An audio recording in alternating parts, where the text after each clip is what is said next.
এক সিংহ ও এক কৃষক।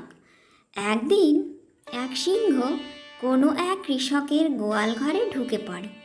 কৃষক তখন ওই সিংহকে ধরবার জন্যে গোয়াল ঘরের দরজা বন্ধ করে দেয় এবং তাকে নানাভাবে উত্ত্যক্ত করতে থাকে। সিংহ প্রথমে পালানোর চেষ্টা করে, কিন্তু দরজা বন্ধ দেখে সে বুঝল যে সে খুব সহজে পালাতে পারবে না। তাই সে ভয়ঙ্কর গর্জন করে গোয়াল ঘরের সব গরু মারতে শুরু করলো। আর কৃষক বুঝল যে সিংহ ধরা প্রায় অসম্ভব। তাছাড়া গোয়ালের গরু যেভাবে সে মারছে তাতে তাকে ছেড়ে দেওয়া খুবই দরকার। তাই সে তাড়াতাড়ি দরজা খুলে দিল এবং সিংহ তক্ষুনি সেখান থেকে চলে গেল।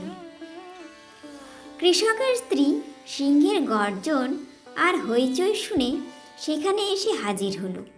স্বামীর কাছ থেকে সব শুনে সে রেগে বলল, যেমন তোমার বুদ্ধি তেমন ফলই তুমি পেয়েছ। তোমার মতো পাগল আমি দেখিনি। কারণ যে জন্তুকে দূর থেকে দেখলে লোকে ভয়ে পালিয়ে যায়, তুমি সেই হিংস্র জন্তুকে ধরতে গিয়েছিলে। নীতি কথা, সর্বদা অধিক বলবান থেকে দূরে থাকা নিরাপদ।